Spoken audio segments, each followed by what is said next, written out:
हमसे एक सब्सक्राइबर ने पूछा है कि कौन सा कवच जो है वो सर्वश्रेष्ठ होता है और हमें कौन सा कवच करना चाहिए। तो हम कर लेते हैं इसी विषय पर चर्चा, लेकिन साथ ही साथ आपसे निवेदन भी करते हैं कि आप हमारे चैनल पर नए आते हैं, नए जुड़ते हैं, पहली बार आए हैं तो आप हमारे चैनल को सब्सक्राइब कर लें। लाइक, कमेंट और शेयर भी आप किया करें ताकि अन्य लोगों को धर्म का लाभ प्राप्त हो। साथ ही साथ हमसे लाइव में जुड़ना चाहते हैं, लाइव में अपने प्रश्नों के उत्तर जानना चाहते हैं तो आप हमारे लाइव सेशन को अटेंड करें और इसके लिए आपको बेल आइकॉन को ऑल पर सेट करना होगा ताकि आप हमसे जुड़ पाए, हमसे कनेक्टिविटी बना पाए। तो चलिए कर लेते हैं मातंगी महाकाली माँ की आराधना। नमोस्तुते महामाये मातंगी मोड़ेश्वरी सर्व कष्ट हरे देवी भक्ति मुक्ति प्रदायिनी धर्मारण्ये स्थिता देवी हृदयारण्ये संस्थिता रक्ष रक्ष महादेवी मोड़ कुलोद्धारिणी धर्मारण्ये तीर्थस्थाने संस्थिता भवतारिणी दुष्ट कर्णात्की धाता श्यामला रूप धारिणी मोड़ जनहा वंदिता मातंगी मोड़ कुले कृपा करो सिद्धि बुद्धि प्रदे देवी अष्टादश धारिणी। जय माता दी मित्रों।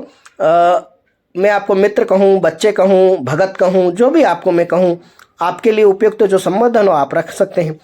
तो देखिए, हम बात कर रहे हैं कि मातंगी महाकाली आराधना जब हम देते हैं तो कई लोग स्किप कर जाते हैं, परंतु आप नहीं जानते हैं कि आपने बहुत बड़ी ऊर्जा को जो अपने अंदर समाविष्ट हो सकती है, इस स्तुति के माध्यम से आपके अंदर जो ऊर्जा का प्रसार हो सकता है, आप उस एक माध्यम को खो देते हैं।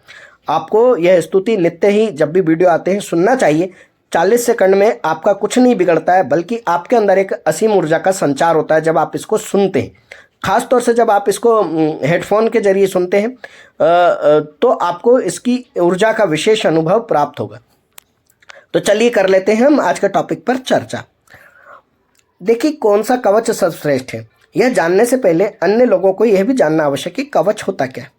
देखिए, आपने देखा होगा कि पौराणिक जो सीरियल आते थे, आप उसमें देखते हैं कि लोग बाग अपनी छाती पर सोने के या पीतल के जैसे दिखने वाली धातु के जो आप देखते हैं कि वस्त्र के ऊपर उन्होंने पहना होता है, वो सब कवच होता है।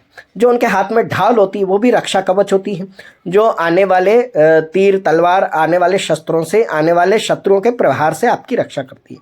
आपने देखा होगा कि कर्ण के बारे में जब बात की जाती है तो उससे कहा जाता है कि जन्म से ही भगवान सूर्य के द्वारा प्रदत्त कवच कुंडल उसे प्राप्त थे, जो उसकी दिव्यता में वृद्धि करते थे। और वो कर्ण जो थे, उनके मृत्यु तक वह चीज़ उनके साथ थी, परंतु मृत्यु से कुछ दिन पहले श्री कृष्ण जी के कहने पर कर्ण से जो है वह कवच का दान मांग लिया गया था, तो उसने अपने शरीर से उतारकर कवच और कुंडल दिया था।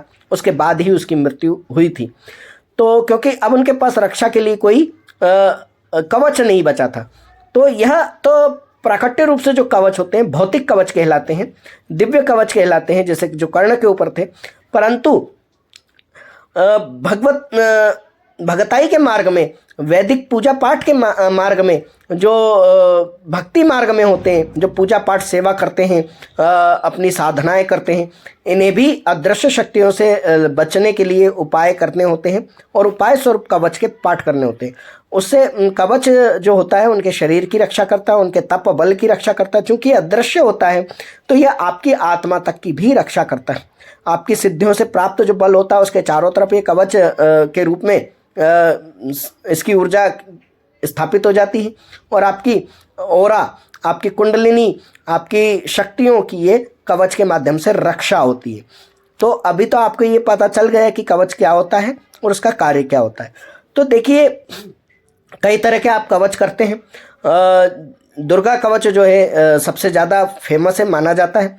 10 महाविद्याओं की अगर आप बात करें तो हर देवी का एक कवच होता है।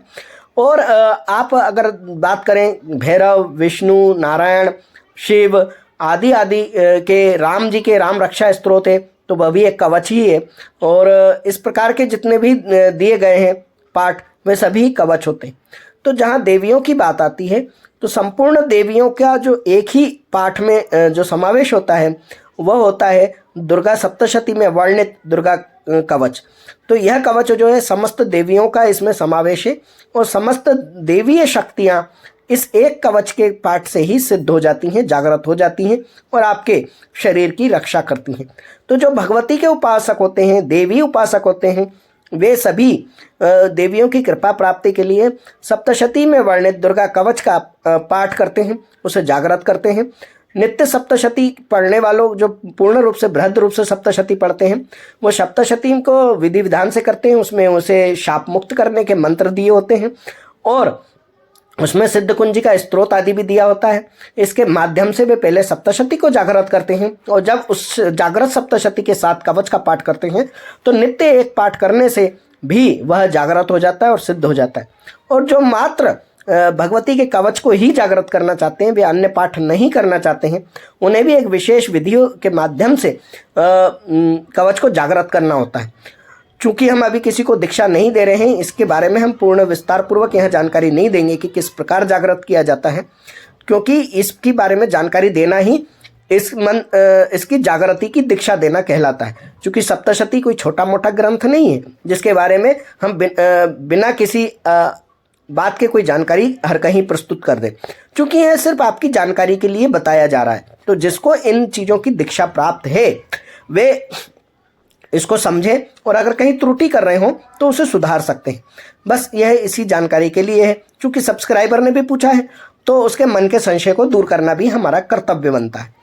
तो सर्वश्रेष्ठ जो कवच है वो भगवती का इसीलिए माना जाता है क्योंकि इसमें सभी देवीय शक्तियों का वास है। इसी प्रकार से सभी देव शक्तियों का एकमात्र जो कवच होता है वह नारायण कवच माना जाता है। उसके माध्यम से जो है समस्त देवता की शक्तियाँ जो है उसे कवच से सिद्ध हो जाती हैं। दूसरा अगर कहें तो राम रक्षा स्तोत्र, यह भी समस्त शक्तियों का अपने आप में समावेश कर लेता है। लेकिन नारायण कवच में और राम रक्षा स्तोत्र में सभी अवतारों और देवताओं का जिक्र पूर्ण रूप से नहीं कहा गया है। तो उसका अर्थ यह नहीं है कि उनमें सभी देवताओं की शक्ति नहीं, चूँकि इन्हीं की कृपा प्रसाद से ये समस्त शक्तियाँ चलती हैं और उनके संरक्षण में कार्य करती हैं। इसलिए जो इनके द्वारा प्राप्त कवच को पढ़ के अपना रक्षा मांगता है उनको रक्षा प्राप्त होती है। लेकिन इन सब से ऊपर हम मानते हैं एक कवच को। वह कवच होता है इष्ट कवच, यानी आप जिसकी इष्ट आराधना करते हैं उससे संबंधित अगर आपको पाठ मिलता है तो नारायण कवच और दुर्गा कवच के साथ ही साथ आपको अपने इष्ट देवता का भी कवच पढ़ना चाहिए, जो आपके लिए विशेष लाभकारी होता है। चूँकि आप इष्ट की साधनाएं बार बार करते रहते हैं तो इष्ट के गणों से रक्षा आपको प्राप्त होना चाहिए।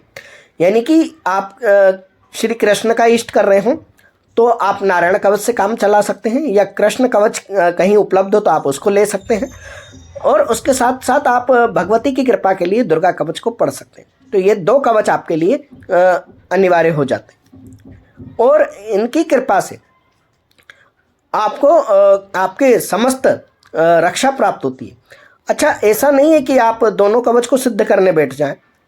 एक जो आपकी इष्ट का कवच है आप उसको तो साधना स्वरूप में ले लें, और भगवती दुर्गा का सप्तशती पाठ जो होता है, सप्तशती में दिया हुआ जो कवच होता है दुर्गा कवच जिसको कहा जाता है, नारायणी कवच भी कहते हैं, तो इसको आप चंडी कवच भी कहते हैं, तो इसको आप नित्य एक पाठ करते रहें तो आपका जो शरीर है प्रबल प्रचंड क्षमताओं से समृद्ध हो जाएगा।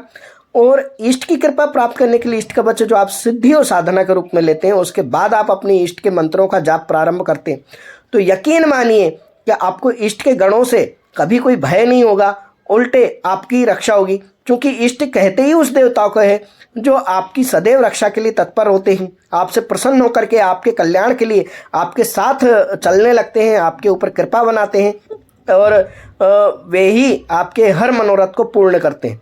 तो जो आपके सायुज्य है, जो आपके समीप है, जो आपसे प्रसन्न है, आपको उसके कवच को धारण करना ही चाहिए। तो मुझे उम्मीद है, आशा है कि आपको इष्ट कवच और सर्वश्रेष्ठ कवच की जानकारी प्राप्त हो गई है। तो ये दोनों ही कवच आप कर सकते हैं और इनसे अपनी रक्षा सुरक्षा प्राप्त कर सकते हैं। तो इसी के साथ जय मोड़ेश्वरी, बोल बम, जय माता दी। ओम मणिक्यमणावप्लाल्यन्तीं मदालशां मंजुलभागविलासां महेन्द्रनीलं द्युतिकोमलाङ्गीं मतं कन्या मनसा स्मरामि।